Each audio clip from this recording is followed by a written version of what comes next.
Okay, good morning. This is Arthur Bush, and you're listening to Radio Free Flint, and we have a wonderful guest today, and I'm really excited about this. It's taken me a very long time to get this podcast going, so I had to turn my phone off. And we have Skip Harbin, who is a legend in Flint in the community school, both in Grand Blanc and Southwestern. And Skip is also a Flintstone. So without any further ado, I wore this Spartan hat for you today, Skip. Well, I'm a Michigan fan, but I'll go with you, Art. Okay, just for today. And Skip, you went to Southwestern High School. What class did you graduate in? I was in the class of 68. So we had our 50-year reunion 2 years ago. So it's been 52 years since I was a student at Southwestern. Wow. And of course, you were a star fullback on that team, correct? Well, I played fullback. I was captain of the team. I don't know about star, but we had a good team. I enjoyed playing football, and I played 2 years at Ferris State College and enjoyed that.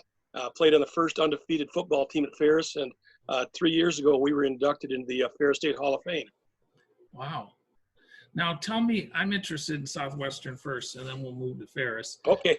Who were some of your teammates there that you remember? Well, Gary Alford, who became a homicide detective in Flint. Mitch Moore also became a police officer in Flint. I guess the number one would be Butch Carpenter. He and I were both captains of the team, and Butch went on and played 4 years at University of Michigan, played in the Rose Bowl, and sorry to say, he passed away at 27 years of age. Wow. And so kind of miss Butch, but he was a heck of a guy. Wow. And what position did he play? He played tight end and defensive end. And who was the quarterback on that team? Gary Wilson. Gary Wilson, a Zimmerman kid. Yeah, he played quarterback. Now, you had one of my favorites at that time, I believe, Gary Silvey. Was that his? Gary Silvey was a few years before me. He graduated from Southwestern in 1965, the same year my brother did. So he played baseball there at Southwestern, and he graduated in 65, 3 years before I was there. Now, Skip, you spent a lot of your life, actually, most all of your professional life has been working with young people in some capacity or another. Let's take me a little bit around your career and where you've been and some of the positions that you've held. Okay. Well, I graduated in 1972 from Eastern Michigan, and I got a teaching position at McKinley Junior High. I taught there 1 year, was a ninth grade football coach. Then I became a community school director in Flint. I was at Homedale Elementary for 5 years, and then I became the community school director in 1977 at Flint Southwestern High School. And I was there until 82. And then in 82, I became the community school director at Longfellow Middle School. And I was there until 89 when they phased out the community school director program. Now tell us a little bit, because there's going to be people who are going to listen to this from other places, a little bit, just a short version of what is a community school director and what is that program all about? Well, that was the lifeblood of Flint schools for a number of years. We provided all kinds of programs and activities for people in the community, from preschoolers all the way up to senior citizens. We helped coach the elementary and middle school athletic teams to provide the kids with some good, clean, wholesome athletics, teaching them things like sportsmanship, teamwork, working hard, all those things that you learn in sports. And we also did the Flint Olympian and Canusa games in the summer, which is the biggest program in Flint for a number of years for kids to participate in. So that pretty much wraps it up. I mean, we were kind of like the do everything kind of guy. We wore the white hat. We provided great opportunities for kids, adults, and I enjoyed that job probably more than any job I've ever had. So the Canusa games were something else, and that tradition in Flint still continues, doesn't it? Yes, it does. It sure does. And they've tied in with the Bobby Krim Foundation. And the Bobby Krim Foundation is now one of the major sponsors of the Flint Olympian and Canusa games. The Flint schools no longer kind of oversees that. It's pretty much under the guidance of the Bobby Krim Foundation. And they've got a lot more resources and things to provide that the Flint schools just couldn't provide anymore. So that is essentially a partnership between a sister city, Hamilton, Ontario, and those in the city of Flint. And then families and individuals compete against families, individuals in the other country, right? Yeah, that was the big part of that, more than the competition, was that when you go to Canada and participate there as an athlete, you live in the home of another athlete who you're probably competing against. So it's that fellowship, goodwill, international relations that you develop in more so than the competition. Of course, you always want to beat Canada, but again, winning or losing was not the most important thing. The most important thing was developing those relationships with another country, people from another country, and it was fun. It was great times. Now, that program has been ongoing for how many years? Do you know? Yes, it started, I'm pretty sure, in 1957. And so they well past their 50th anniversary was in 2007. And so you had 13. So they're about 63 years now they've been going strong in Flint.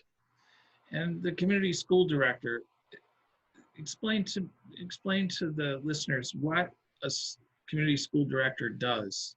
What just what are your activities when you're a community school? Oh, shoot, there's all kinds of activities: preschool reading, art for the 3 and 4 year old, adult high school completion classes, recreation activities, a men's club, teen club, providing like an open night for women to come in and play volleyball, have a night where senior citizens come in and square dance and sit and play cards, have a good time, have potlucks.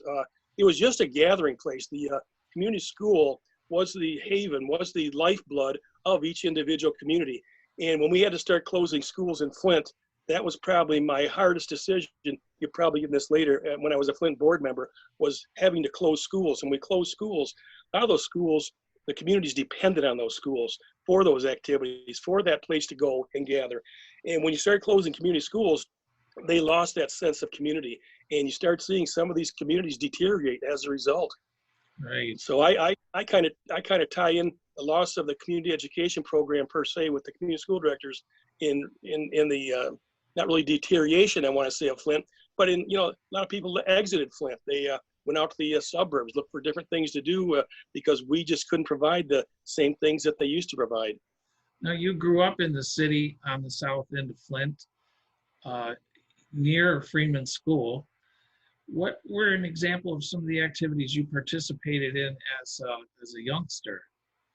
Okay, well, I grew up actually by Lincoln School. I was at Lincoln School from kindergarten through 5th grade, and at that time, they had I know the name of every community school director that I came into contact with from the 50s all the way up to the 60s. It was Al Koth and Bob Shaw at Lincoln, and they're the ones that taught me how to golf, much to my chagrin. But I learned how to golf in the 4th and 5th grade at Lincoln School. I then moved on to 6th grade. We moved in the neighborhood of Freeman School, and the community school director there was Mel Harold, and we had Bob Callis and Dick McMillan. They were the community school directors there for a number of years. Then I went on to McKinley, and Joe Fisher was the community school director there. And then on to Southwestern, where Dan Cady was the community school director. And then I later became the community school director of Southwestern. So it was kind of neat going full circle like that. And Dan Cady became the director and chief engineer of community schools at a national level. I think he worked for several years at the end of his career doing that. Yes, he was at the National Center for Community Education, which was on Avon Street, and he was also at one time president of the National Community Education Association. So Dan really was the guru of community education in Flint for a number of years.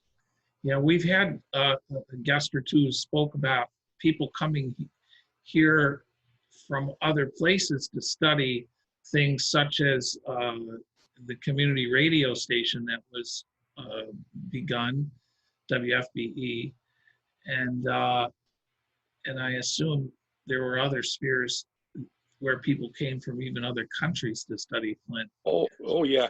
To give you an idea of how big community education was in Flint back in the 60s and into the 70s, down at the administration building for the Flint Community Schools, they had an office. It was called Conference and Visitations. They had 2 full-time staff members, and their primary job was to provide conferences and services for people coming from other states, other countries, into Michigan, into Flint, and they showed them how to take community school program concept back to their community. So, oh yeah, it was big time. Like I say, when you have a full-time office with 2 full-time staff members providing these things for other people to take community education back, it was something. So Flint was a place that people didn't want to run from in those days. They wanted to come to. Oh, no question. That was the Flint. We had people move into Flint because of the schools, and it's sad the way things have gone now. To give you an example here, in the late 60s, there were 47,000 students in the Flint Community Schools. There's less than 4,000 students in the Flint Community Schools now. Wow.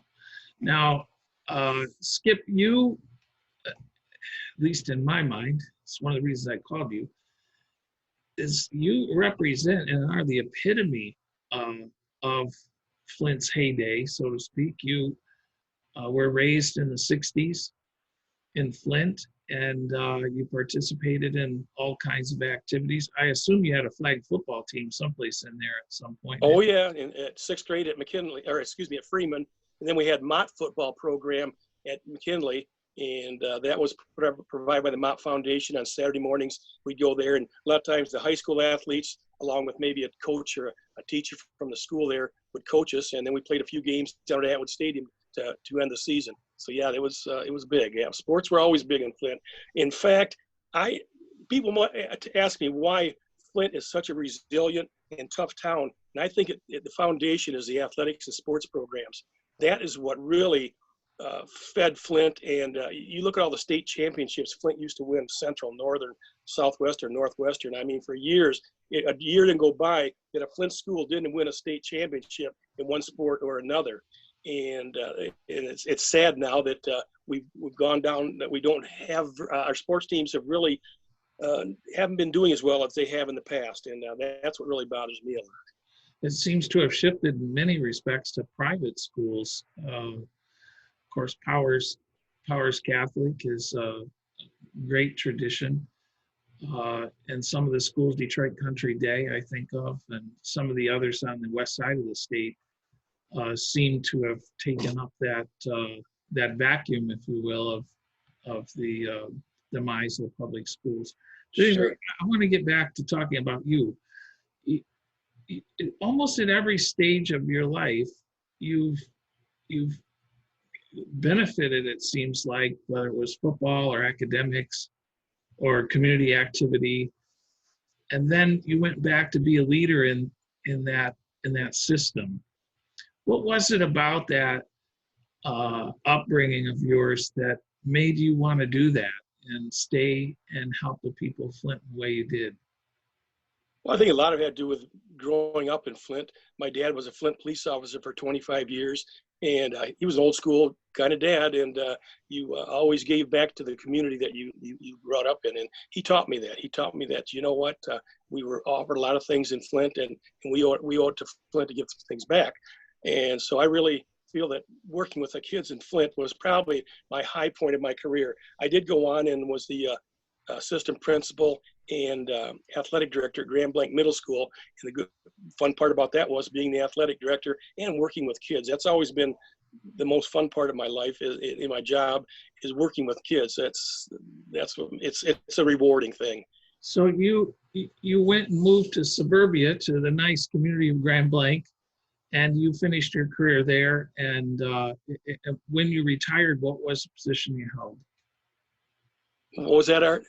What position did you last hold in the Grand Blanc? I was the assistant principal athletic director at Grand Blanc East Middle School. And so I retired after 41 years in education, and 25 in Flint, 16 in Grand Blanc. And one thing I found out was, whether you're from Flint or from Grand Blanc, kids are the same. Kids are the same. They're no different. Kids are brought up under different circumstances, and that you always think the haves and the have-nots, but they're all good kids. And kids from Flint were just as good as the kids from Grand Blanc. The Grand Blanc kids were just as good as the kids in Flint. So I don't like to compare the two as one's better than the other, because I don't think that's the case. And one of the things that interested me is to watch you rather reluctantly, I think, get involved in the school board, get involved in a position in the Flint Public Schools where somehow somebody signed you up. I'm not sure how that worked. Tell us that, how you got interested in serving on the school board. And Well, I've lived in Flint all my life. I still live in Flint, so I'm going on 70 years old, and I've never left Flint, so I have my roots in Flint. After I left the Flint school system, that made me eligible to be able to run for the Flint board. As a school employee, you cannot run for the Board of Education because as an employee, you can't run for the school board in Flint. So when I started working in Grand Blanc, that left the open for me to then run for the school board. And some people mentioned to me with my experience as a teacher, coach, community school director, administrator in Flint, that maybe I could bring some ideas to the Board of Education. So in 2001, I was elected to a 6-year term and served on the board for 5 years, 2 years as the president of Flint Board of Education. And I mentioned earlier, the hardest decision we have to make as a board is developing a budget. And, you know, they say you always make decisions that are in the best interest of kids. Well, the problem is sometimes financial reasons don't allow you to do that. Do you put a new roof on a building, or do you buy some more technology? Do you put a new boiler in a building, or do you buy new textbooks? I mean, the yin and yang with that was really, really frustrating because you only had so much money to spend, and you had to maintain buildings that were deteriorating. But at the same time, that was taking away money from the kids and the education. So that was the most frustrating part about being on the Board of Education. And that, along with having to close schools, that was tough. Yeah. Now, one of the things that's always, I've always had questions about, and that is we saw Michigan get into the charter school business, and it seems almost as though as soon as the charter school business came along, then the population of the Flint public schools started to diminish. What effect do you think the charter school movement in Michigan has had on the Flint Public School District? Well, I think what's happened is it's drained from the school districts like Flint, where that's where when they start losing kids, you start losing state aid money. And state aid money helps pay for the bills and pays for the teacher salaries, pays for technology, pays for the maintenance, pays for all those things. And the less money you bring in, you've still got the buildings. The less money you bring in, the less money you've got to take care of your house. And so that was really what really hurt Flint, was when the charter schools started draining. And they always said that they're providing a better education. I don't believe that.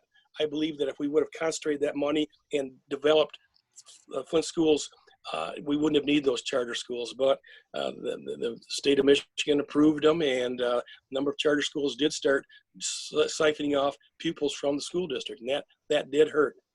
And especially at the elementary school level, it seems that the charter schools didn't have the money to run the more complicated parts of education that may not have been as profitable, which would be junior high, middle school, and then ultimately high school, because there's so many more programs that you have to run to be successful. Is that right? Well, yeah, charter schools are a for-profit organization. People have to realize charter schools are there to make money. So as a result, if you're making money, they're taking out some of that profit that they're getting from state aid money, and they're making money off of education. The public schools did not do that. They were not a for-profit organization. All the money that they received from state aid would go back in, and they weren't trying to make a profit. So as a result, when you start trying to make a profit, what are you going to do? You're going to cut back activities. I know it's funny, when I was at Grand Blanc Middle School, there were parents whose kids went to charter schools, and they wanted their kids to participate in the athletic programs that we were providing at Grand Blanc Middle School. Well, the Michigan High School Athletic Association, which we run under their rules and guidelines, said that you had to attend the school that you were playing for. And so I had to tell parents, well, you made a choice to send your child to a charter school, and that choice involves them not being able to participate in our after-school athletic program. And so they got a little upset, but I said, the money that you are getting for your child is going to that charter school. I guess you need to go to that charter school and start pressuring them to develop some after-school athletic programs for the kids at that school. Well, again, if you're trying to raise money and trying to get a profit, you're not going to provide all those things. That's right. Now, it seems to me as I look at the Flint Public School District, um, essentially what you have is a reversal of what the trend had been for the good part of the 60s, 70s, and even some part of the 80s. But the charter school movement, the decline of the public schools in Flint, have essentially changed the racial composition of the school and created a segregated school, more or less. Would you agree with that? Well, it's hard to say, which is, I'll tell you what really hurt. Really hurt Flint, and I mentioned, the charter schools. The loss of jobs in Flint. When they closed Fisher 1, Fisher 2, Buick City, Chevy in the Hole, AC, there's a lot of parents who worked there in those factories and lived in Flint. Well, when they closed those factories, a lot of people left Flint because of that, not because of the school district, but because they had to go where the jobs were. And so I really hold GM accountable for the loss of a lot of students. We lost a big tax base when the factories closed down. They were giving money to the schools through a tax base, and it really hurt. GM took a lot from the Flint community for years, and then as far as I'm concerned, they left us high and dry. So I'm a little bitter about the way General Motors handled that, and then started outsourcing jobs to Mexico, China, other places, instead of hiring and providing jobs for people in the Flint community. What we've got to come back is have some manufacturing jobs to get some more jobs for people in Flint, and maybe we can start attracting people back. I would love to see on the main campus at Central and Whittier, tear down those schools, build a big major high school there, call it Charles Stewart Mott Classical Academy, whatever you want. You've got the Institute of Arts, you've got the Institute of Music, you've got the Planetarium, you've got the Whiting Auditorium, you've got Mott College right there, Flint Public Library. What a place to have a middle school, high school campus. And then along with that, build a sports complex facility on another site where these kids can then go and develop those athletic abilities, and then go on and get scholarships. A lot of kids in Flint got scholarships from playing athletics. Now, Skip, you've done a lot more than just work at schools. You've been involved in the community in other ways, particularly Big Brothers and Big Sisters. Some communities don't have it. In Flint and Genesee County, we've had Big Brothers, Big Sisters for many years. And one of your best friends, as I understand, is Duncan Beagle, who in many ways has been probably the biggest cheerleader in Flint for that program. Tell us a little bit about your activities outside of work at school districts that you've been at. Well, I was in the summers, there were several summers where I was a director of the 5K, 10K Buick City Road Race. And we had over 1,000 runners participate in that. For a couple of years, I was a director of the Mecca 3-on-3 basketball tournament, which took place in downtown Flint. And we did that in conjunction with the Big Brothers, Big Sisters. And Duncan Beagle has been very instrumental. He has been, like you said, the major cheerleader. He was involved with the Atwood Stadium renovations and other things. And Duncan is very, very strong supporter of Flint. I'm glad to call him a friend. Yes. Now, going back to your many years, I know football and athletics in general is a love of yours, and Flint has become, it still is seen across our nation as a sports town.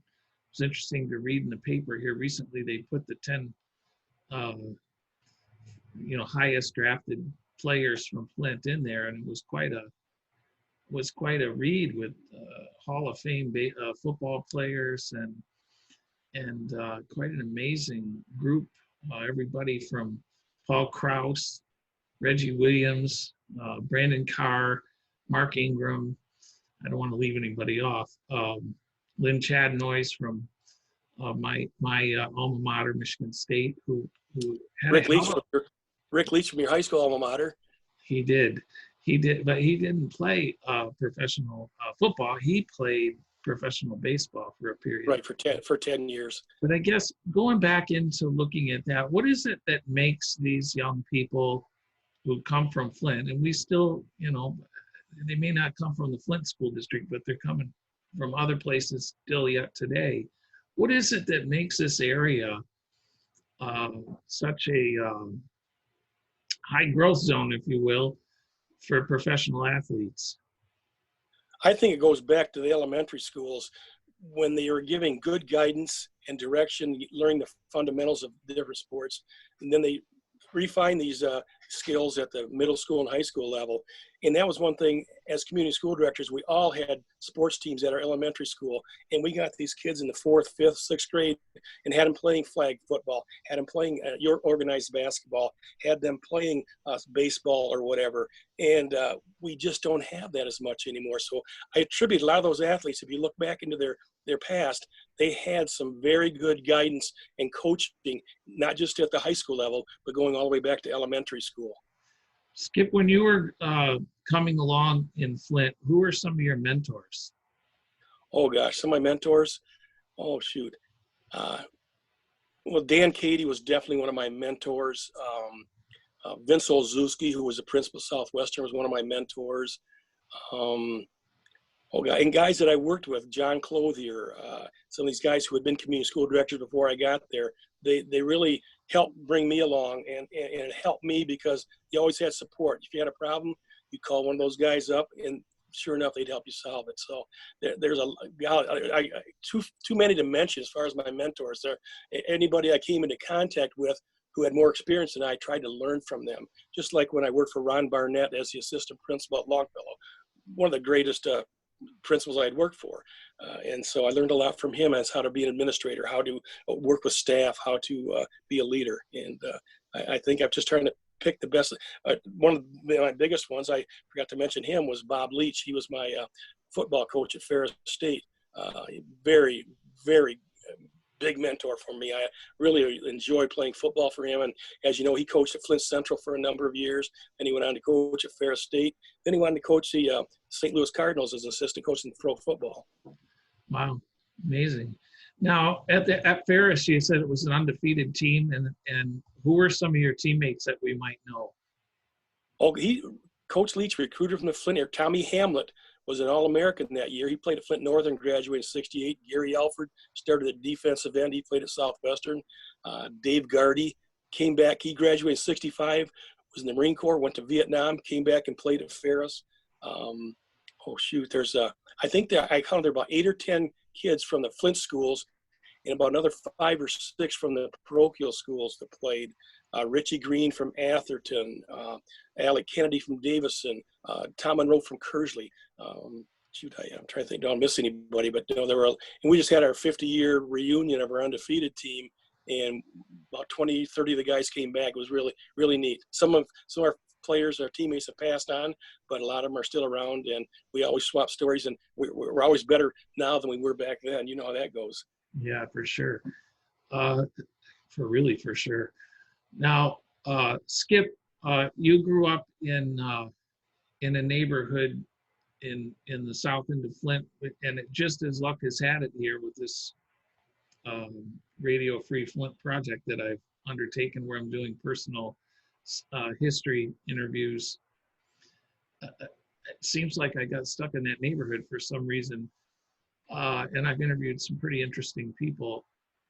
How would you describe that neighborhood in general? What was it made it such a special place? Well, one thing, back then, most families, there was a mom and a dad. I don't remember too many of kids that I grew up with that came from divorced families. So you got a mom and a dad in that home, and usually the dad was the breadwinner and mom was the June cleaver staying at home. And that was the traditional family thing. So I think that really added to the support that kids had. If you went up to a baseball game, you saw a lot of parents on the sidelines. Or if there's an away game, you see parents driving their kids to the game. So the parental support in a lot of the Flint communities, especially the Freeman School area, was tremendous. Really, when I mentioned mentors, I guess my dad was my number one mentor. For sure. Now, Skip, if you had any advice for the people of Flint that somebody would take, what might that be? Well, don't lose faith. Don't give up. See what you can do to make the community better. Don't just complain.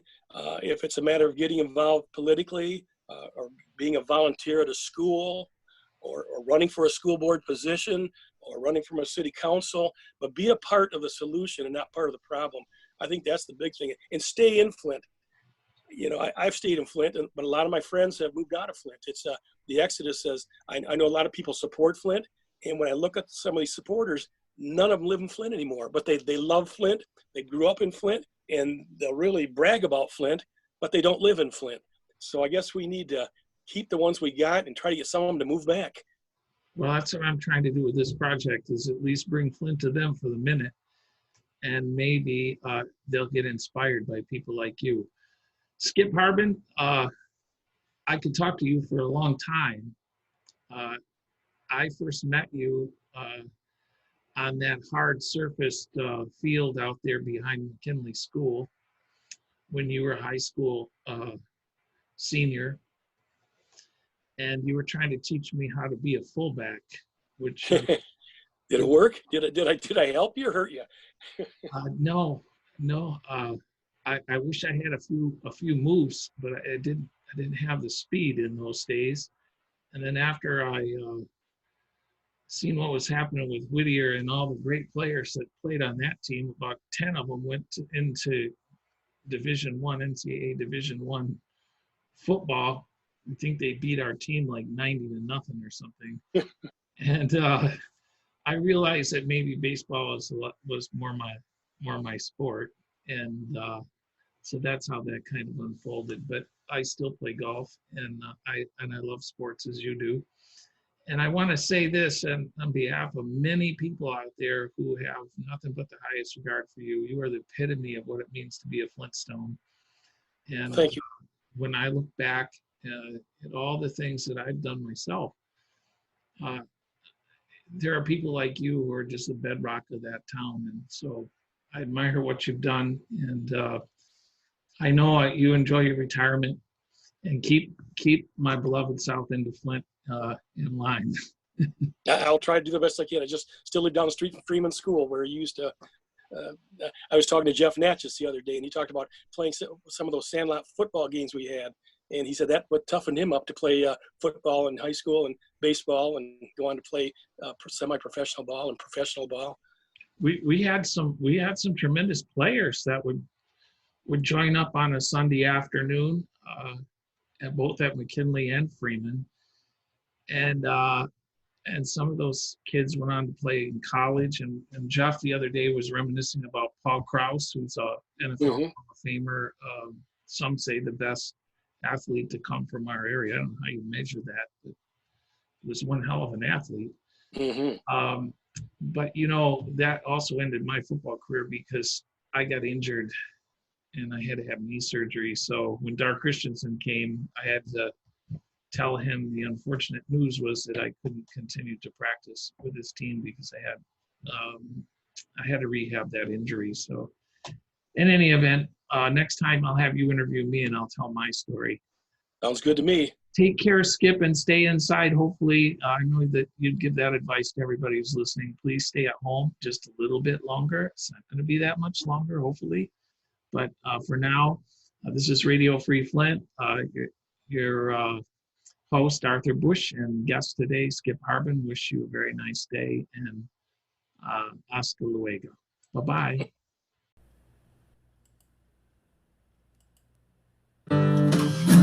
Ready?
contribute